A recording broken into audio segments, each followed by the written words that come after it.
وحملناه على ذات ألواح ودسر تجري بأعيننا جزاء لمن كان كفر ولقد تركناها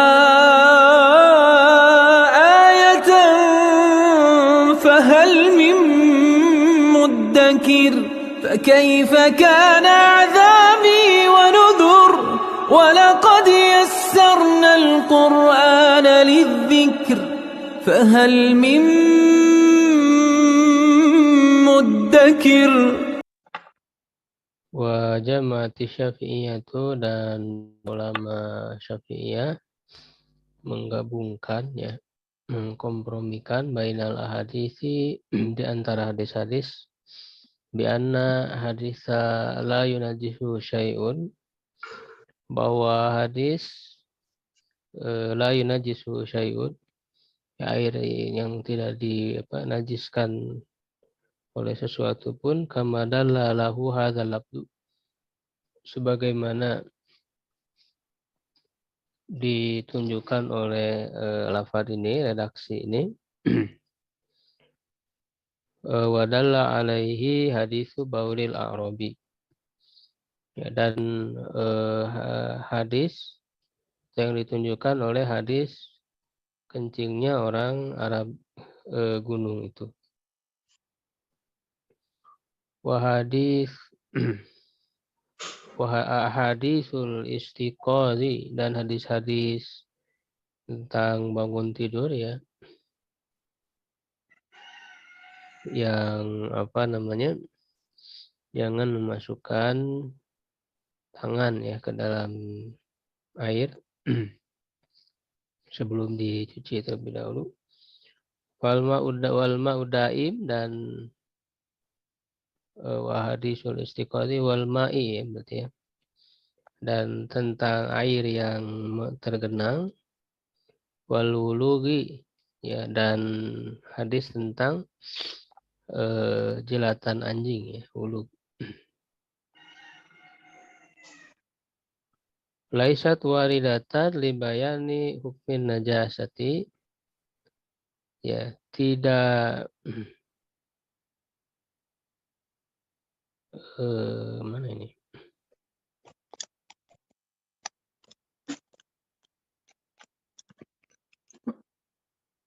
Oh, maaf, salah pembacaan. Kita ulang lagi. Para ulama Syafi'iyah mengkompromikan, menjamak, ya, antara hadis-hadis, bahwa hadis la yunajisu syai'un mahmulun alma balagul kullataini, ya, menunjukkan apa yang sampai kepada dua kullah. Fama fauqahu ma balagul kullatain, fama fauqahuma wa huwa katsir, dan apa yang di atas dua kullah itu adalah hadis air yang banyak. Wa hadis al-istiqazi wa hadis al-ma'idaim, hadis tentang bangun tidur dan air yang tergenang, mahmulun alal qalil, ya, bisa dipahami maknanya, maksudnya adalah air yang sedikit. Wa inal hadawiyah, dan menurut hadawiyah, ini sudah kita bahas tentang hadawiyah di pertemuan sebelumnya. Anna hadis al-istiqazi mahmul ala nadbi, bahwa hadis istiqaz yang bangun tidur itu, ya, bisa diarahkan atau dipahami kepada hukum mandub, ya, fala yajibu ghusluhuma lahu, tidak wajib mencuci kedua tangan, ya, lahu, ya, baginya.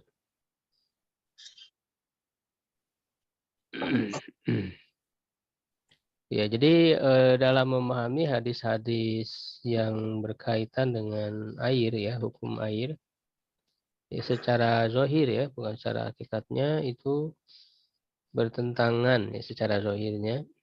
Nah, bagaimana di dalam menyikapinya? bahwa ada sebagian hadis yang menunjukkan ya bahwa air tidak dinajiskan, ya, dan juga ada larangan Nabi SAW ya untuk memasukkan larangan untuk tidak ya memasukkan tangan misalnya ke dalam air ketika bangun tidur ya. Maka itu bisa dipahami, dan ini nanti berbeda pendapat apakah bisa dipahami ilatnya ataukah tidak ya. Kalau dipahami ilatnya berarti khawatir ada najis kan begitu. Khawatir ada najis yang dimasukkan ke dalam air sehingga menunjukkan bahwa air najis yang sedikit itu bisa menajiskan air itu ya.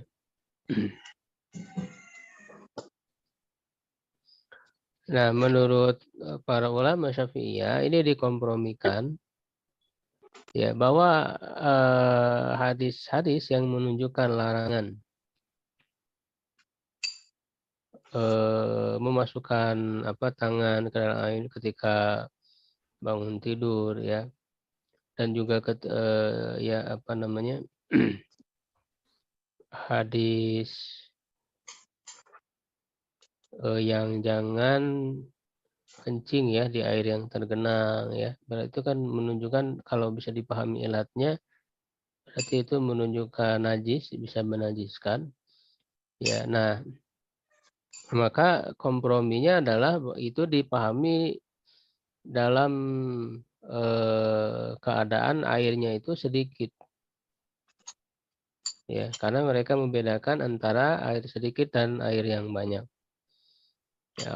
Cara membedakannya apa ya, berdasarkan hadis juga, hadis dua kulah itu ya. Idakan al maukulatain lam yahmilul hobas. Kalau air itu sampai 2 kula maka tidak mengandung najis, tidak dinajiskan. Maka itu yang menjadi patokan ya bagi mazhab Syafi'i dan juga Hanbali, bahwa perbedaan antara banyak dan sedikitnya air itu ya, bahwa banyak itu 2 kula atau lebih, kalau di bawah 2 kula berarti itu sedikit. Nah, maka kalau ada hadis-hadis yang menunjukkan larangan ya memasukkan najis ya ke dalam air, maka itu berkemungkinan atau dipahami air tersebut adalah air yang sedikit sehingga bisa dinajiskan ya oleh masuknya najis ke dalamnya walaupun tidak merubah salah satu sifatnya begitu. Nah, sedangkan hadis-hadis yang menunjukkan air itu tidak terpengaruh oleh najis walaupun masuk ke dalamnya, yaitu dipahami dalam keadaan airnya itu banyak, seperti dalam hadis sumur berdoa ini ya. Dalam hadis sumur berdoa kan yang sedang kita bahas, hadis yang kedua ini, ketika Rasul ditanya ya tentang sumur berdoa yang masuk ke dalamnya kotoran, bangkai, ya, kain bekas haid. Itu kata Rasulullah, innal ma'a, sungguhnya airnya itu tahurun la yunajisu syai'un, tahur, suci dan mensucikan, tidak dinajiskan oleh suatu pun. Ini menunjukkan bahwa air itu banyak dan tidak berubah ya salah satu sifat. Ya, jadi najisnya itu tidak bercampur ya, tidak bercampur dengan keseluruhan airnya, dan tidak merubah ya salah satu dari 3 sifatnya, baik aromanya, rasanya atau warnanya. Ya, ini adalah berarti maknanya mengkompromikan thoriqatul jam'i di antara ya hadis-hadis, sehingga dengan cara mengkompromikan seperti ini pada hakikatnya hadis itu tidak bertentangan. Sedangkan menurut Hadawiyah, bahwa hadis Hadawiyah ini kelompok Syiah Zaidiyah ya, Syiah Zaidiyah yang apa namanya, tidak ekstrim ya, perbedaannya hanya apa namanya, kecil ya, sehingga di Yaman khususnya menjadi mazhab fikih kita sendiri.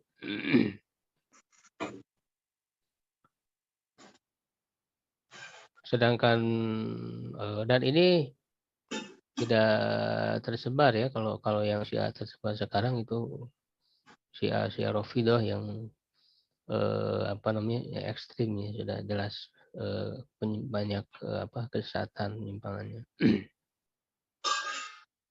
Jadi menurut kalangan Hadawiyah bahwa hadis istiqot ya, bangun tidur artinya larangan untuk memasukkan tangan ya ke dalam air ya, dalam bejana, itu bisa dipahami, diarahkan kepada hukum mandub saja, tidak wajib.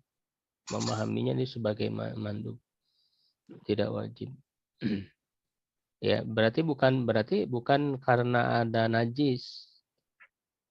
Ya, gitu. Waqalatil Hanafiyah, dan ulama Hanafi berkata ya, al-muradu bila yunajisu syai'un, yang dimaksud dengan tidak dinajiskan oleh sesuatu pun al-katsirul ladzi sabaqa tahdiduhu, itu yang banyak yang telah terdahulu ukurannya, penentuan ukurannya. Nah, mazhab Hanafi juga termasuk yang membedakan antara air sedikit dan air banyak. Cuman ukurannya berbeda dengan mazhab Syafi'i dan Hanbali. Menurut mazhab Hanafi,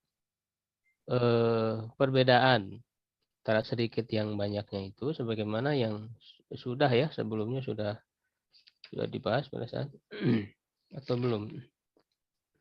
Jadi menurut mazhab Hanafi, banyak itu kalau apa namanya, gelombang air, kalau kita menggerakkan ya, air ya bergelombang, gelombangnya itu sampai di ujung.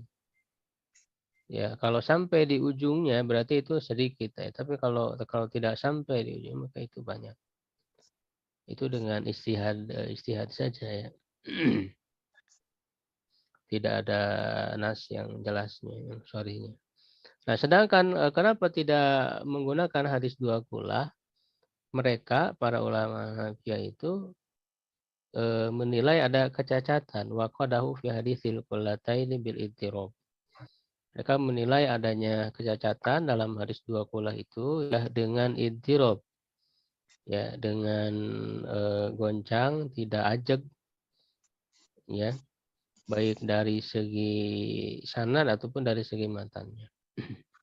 Kadzalika allahul Imam Al-Mahdi fil Bahri, ya, begitu juga dianggap ada ilat oleh Imam Al-Mahdi ya, fil Bahri ya, dalam kitab Al-Bahri ya, atau Bahru apa ini, Zuhar ya, Jami lima lahibi ulama Amsar.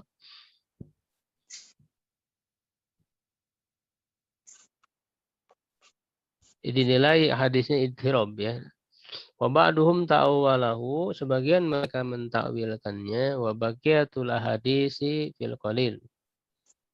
Dan hadis-hadis yang lain fil qalil ya, adalah berkaitan dengan air yang sedikit. Ya, jadi hadis tentang biru budoa, sumur budoa ini menurut mazhab Hanafi sama ya, dia adalah air yang banyak. Ya, air yang banyak yang dimasuki oleh najis, tidak menajiskannya selama tidak berubah ya. Kalau berubah salah satu sifatnya, kan semuanya sepakat. Kalau berubah salah satu sifat dari tiga sifat, baik air sedikit, air banyak, itu najis, itu sepakat semuanya. Yang jadi perbedaan itu kalau air itu banyak, kalau air itu sedikit, ketika dimasuki oleh najis, apakah otomatis menajiskannya atau tidak, itu yang jadi perbedaan. Ya, nah, berdasarkan hadis biru budoa ini menunjukkan kan mereka berpendapat kalau sedikit dimasukin najis itu otomatis menajiskan. Nah, kan di dalam sumur doa ini tidak otomatis menajiskan, bahkan Rasulullah mengatakan airnya suci, mensucikan. Nah, maka ini menunjukkan air yang ada di dalam sumur doa itu adalah air yang banyak, bukan air yang sedikit begitu. Ya, sedangkan air di yang lain dalam hadis-hadis yang lain ketika ada Rasul melarang untuk memasukkan tangan ya ketika bangun tidur itu menunjukkan airnya sedikit sehingga kalau dimasukkan tangan yang dikhawatirkan di situ ada najis masuk ke situ jadi menajiskan gitu. Ya walakinnahu waridun alaihim hadisu bauril arabi ya dan tetapi datang kepada mereka hadis kencingnya Arab gunung fainahu kama arabta adalah ala annahu la yaduru qadirun najasati qalilal ma'i ya sungguhnya sebagaimana kamu tahu dalla ala annahu la yaduru bahwa hadis kencingnya Arab gunung itu ya menunjukkan bahwa sedikit najis ya tidak memadorotkan sedikitnya air. Ya, ini sebagai bantahan ya kepada ulama yang berpendapat bahwa kalau air sedikit dimasuki oleh najis yang sedikit otomatis menajiskan. Ya kan? Itu kan mazhab Syafi'i, mazhab Hanafi tadi ya.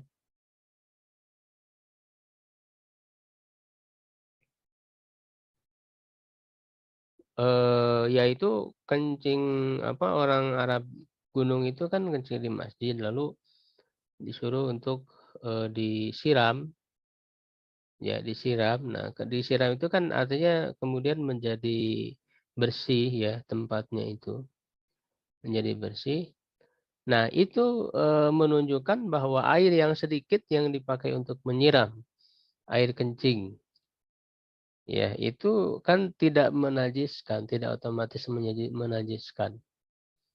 Ya kan? Justru itu membuat tempat itu menjadi bersih, menjadi suci.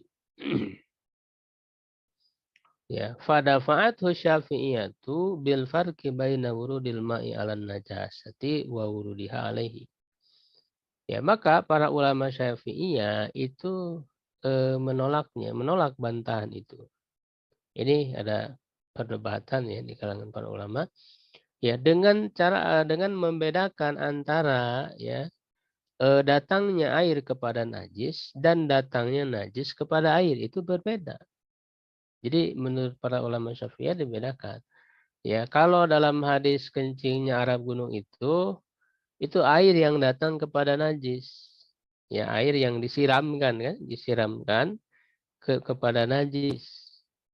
Itu sehingga mungkin terdorong menjadi menjadi bersih. Berbeda dengan hadis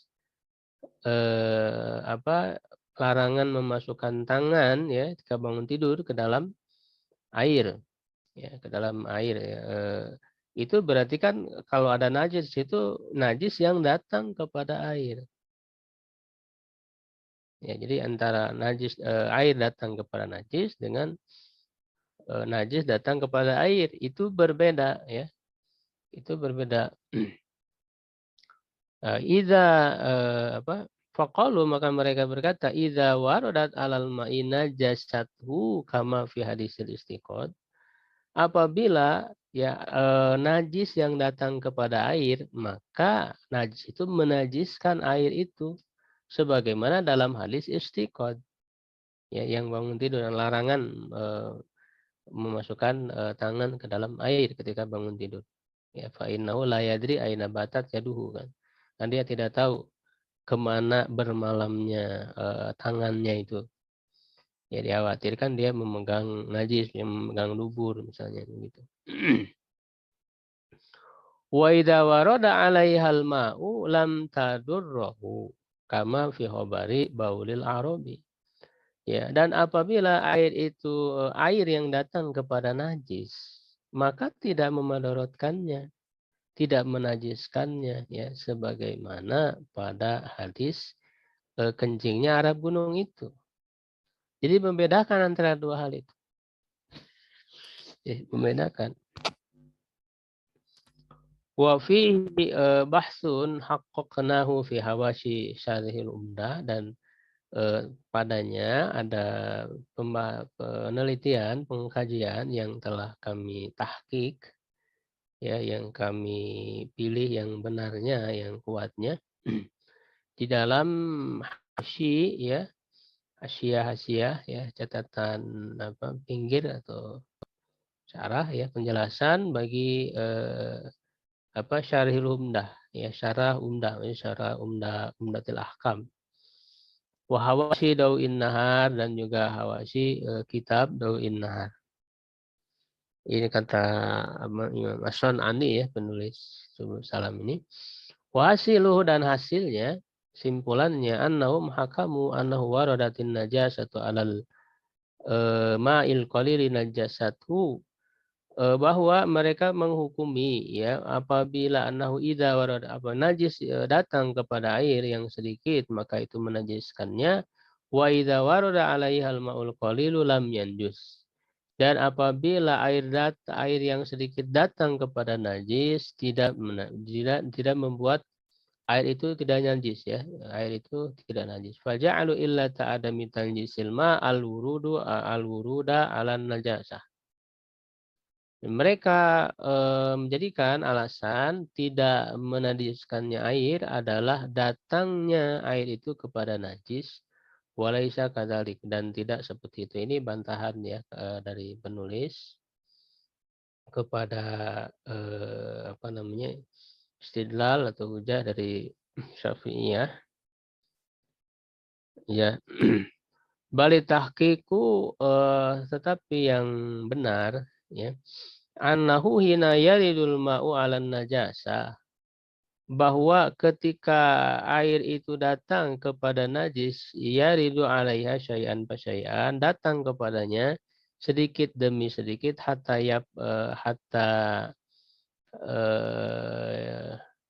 yubni ya ainaha, sampai menghilangkan wujud daripada najis itu ya, watadhaba qabla fanaihi, dan apa namanya, hilang najis itu sebelum hilangnya air itu.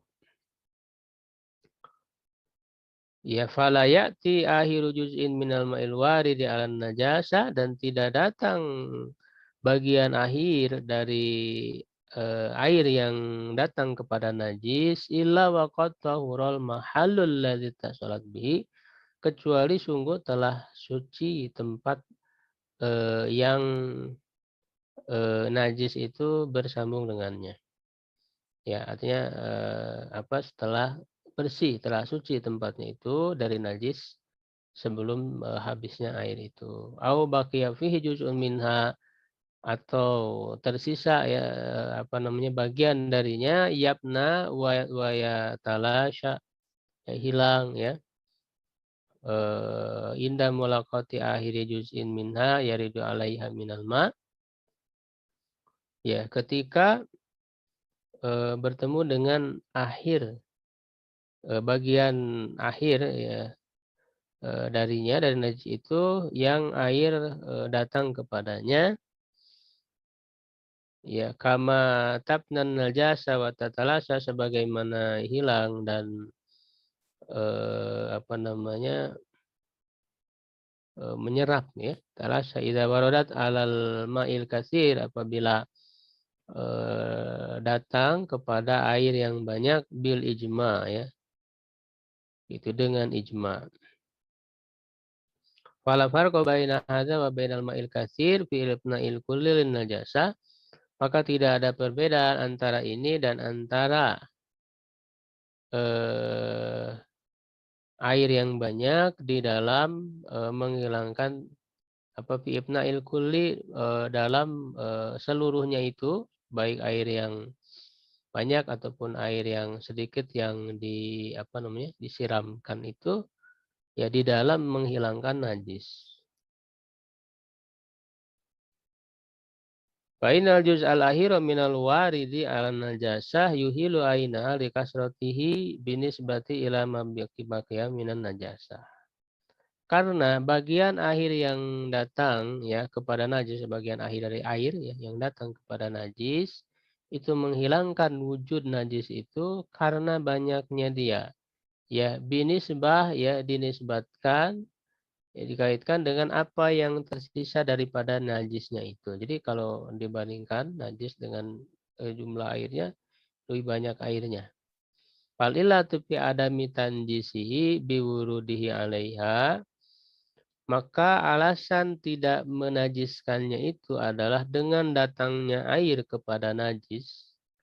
Hiya kasrotuhu binisbati ilaiha, itu banyaknya dinisbatkan kepada najis itu, lebih banyaknya air dibandingkan dengan najis itu. Lal wurud, tidak semata-mata karena datangnya air saja. Fa innahu la yuqalu tafriqatu, sungguhnya tidak masuk akal, tidak bisa masuk akal membedakan bainal wurudain, di antara dua datang itu, maksudnya antara najis datang ke air atau air datang ke najis, tidak masuk akal untuk dibedakan semata-mata karena datangnya. Biadna ahadahuma yunajisuhu dunal akhar, ya bahwa salah satunya menajiskannya sedangkan yang lain tidak. Ya, jadi ini menurut pandangan penulis As-Sun'ani, walaupun pada akhirnya kesimpulannya dia juga sama dengan Syafi'iyah. Artinya pada akhirnya kan apa yang disiram oleh para sahabat ya kepada kencing orang Arab gunung itu kan menjadi suci kan, tempat itu tidak najis. Ya, karena najis itu perlahan-lahan terdorong ya atau menyerap ke dalam tanah ya, sehingga membuat tempat itu menjadi suci.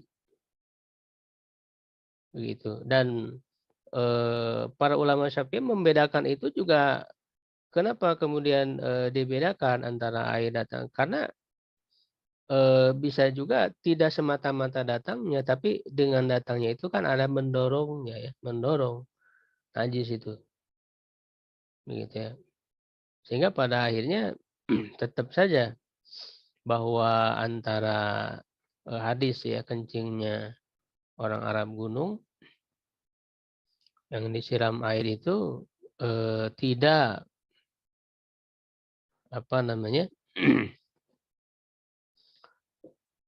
tidak menunjukkan bahwa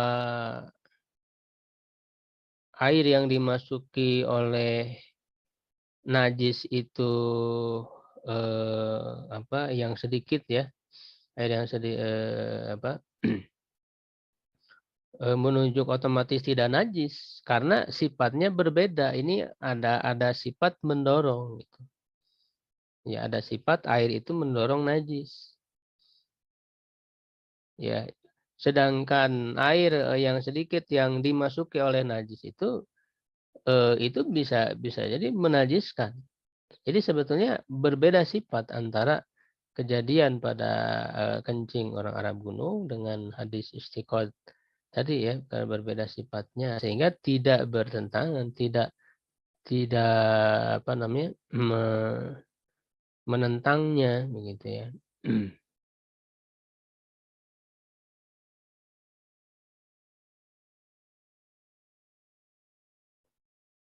Wa idza arabta ma aslafnahu, dan apabila kamu mengetahui apa yang telah kami jelaskan terdahulu, wa anna tahdidal katsir wal qalil lam yanhad ala ahadihim dalil, bahwa penentuan banyak dan sedikitnya air itu tidak tegak ya atas salah satu keduanya dalil. Ini menurut penulis. ya menurut pandangan penulis ya As-San'ani ya, tapi kita tidak bisa menafikan para ulama mazhab itu banyak para ulamanya itu. Ya dan ketika dikatakan tidak ada dalil justru kan dalilnya udah jelas. Ya, gitu. Kita juga tidak melihat ini pendapat-pendapat dari penulis juga bukan suatu hal yang terlalu kita besar-besarkan ya. Lalu mengecilkan mazhab itu juga keliru. Justru kalau kita pelajari lagi pendapat dan dalil-dalil masing-masing mazhab itu mereka kuat. Ya tidak bisa kemudian dikecilkan. Dikatakan ini nggak ada dalilnya, nggak mungkin. Para ulama tidak mungkin ya berpendapat hukum tanpa ada dalil. Ya, dan mereka punya kaidah-kaidah, punya cara memahami dalil, cara menyimpulkan dalil. Ya, begitu. Jadi kalau kita ingin mengetahui mazhab, maka pelajari di kitab-kitab besarnya. Kalau ingin memahami dalil-dalilnya, ya silahkan. Terus juga pahami juga bagaimana usul mazhab mereka, bagaimana kaidah-kaidah mazhab mereka. Sehingga kita tidak mudah mengecilkan mazhab. Padahal mazhab ini kumpulan banyak ulama. Ya, kumpulan banyak ulama dari zaman ke zaman. Sekarang mau dibandingkan dengan satu orang gitu ya. Ya, satu orang ini apa namanya? dalam masalah mazhab dalam masalah fikih ini. Jadi bukan tidak ada dalil kalau misalnya mau menyanggah ya tidak apa namanya? Tidak sependapat dengan mazhab bukan tidak ada tapi menurut yang menyanggah itu berarti dalilnya tidak kuat. Menurut dia ya, kalau yang lain belum tentu. Gitu ya. Fa aqrabul aqwili bin nadhari ila dalil. Maka pendapat yang lebih dekat dengan mengamati kepada dalil huwa qaulul Qasim bin Ibrahim wa mammahu pendapat Qasim bin Ibrahim dan yang bersamanya wa huwa qaulu jama'atin minas sahabah sekelompok dari sahabat sebagaimana di dalam kitab Al-Bahar tadi itu walaihi datun min aimatil alil mutahirin dan terhadap pendapat ini juga ada sejumlah para ulama ya, dari apa namanya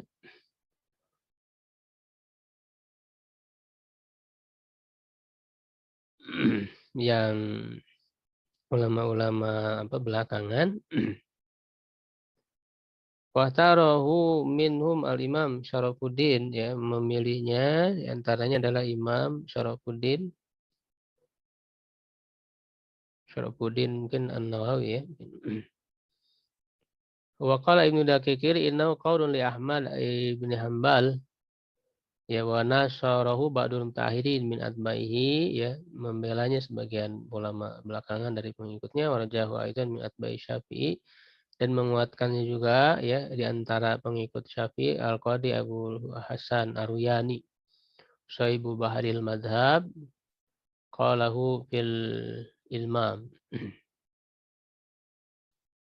wa qala Ibnu Hazm bil Muhalla ya Ibnu Hazm Al-Andalusi yang bermadhab Zahiri ya innahu ruwiya an Aisyah ummul mukminin diriwayatkan dari Aisyah ummul mukminin wa Umar bin Khattab wa Abdullah bin Mas'ud Ibnu Abbas Hasan bin Ali bin Abi Thalib Maimunah ummul mukminin Abi Hurairah Hudzaifah bin Al-Yaman Aswad bin Yazid Abdurrahman akhihi wa ibnul Musayyib Abdi Abi Layla wa Sa'id bin Jubair wa Mujahid wa Ikrimah wa Qasim bin Muhammad wa Hasan al-Basri wa ghairu haula ya dan selain daripada mereka. Ya, jadi penulis Imam As-Sun'ani menguatkan pendapat dengan tidak membedakan antara air yang sedikit dan air yang banyak. Ya. Ini berarti pendapat mazhab Maliki. Ya, pendapat mazhab Maliki yang dikuatkan berarti. Bahwa tidak dibedakan antara air yang sedikit dengan air yang banyak dan untuk membedakan najis atau tidaknya itu hanya dengan perubahan saja. Apakah berubah tidak salah satu dari sifatnya, ya, gitu. Yaitu apa namanya? Warnanya, ya launu, au ta'mu, au rihu, rasanya atau aromanya. Nah, kalau salah satu dirubah dengan najis, salah satu dari sifatnya itu, maka semua ulama sepakat menjadi najis. Hanya yang jadi perbedaan pendapat itu tadi, kalau airnya sedikit, ya lalu dimasuki oleh najis, apakah otomatis menajiskan atau tidak? Di situ perbedaannya di situ. Kalau menurut mazhab Syafi'i, mazhab Hanafi, ya, mazhab Hanbali itu menjadi najis. Menjadi najis walaupun tidak berubah salah satu sifatnya kalau airnya itu sedikit. Berbeda dengan Maliki, tidak najis selama tidak berubah walaupun air itu sedikit, dan tidak membedakan tadi antara sedikit dan banyak. Hanya ukuran sedikit dan banyak. Kalau mazhab Hanbali dan mazhab Syafi'i itu bedanya, yang membedakannya itu 2 kulah ukurannya. Sedangkan mazhab Hanafi bukan menggunakan 2 kulah, ya, tapi menggunakan ijtihad lain, yaitu apa namanya? Gelombang air itu kalau sampai ke ujung berarti itu sedikit, kalau tidak berarti itu banyak. Ya, atau apa namanya, muridnya mengukur, ya, Abu Yusuf asyraf fi asyraf 10 kali 10, ya. Lupa 10 apa itu di apa namanya di ukurannya itu. Jadi itu, ya, perbedaan pendapat para ulama berkenaan dengan air. Begitu. Sampai di situ dulu pembahasan kita. Kalau ada yang ditanya.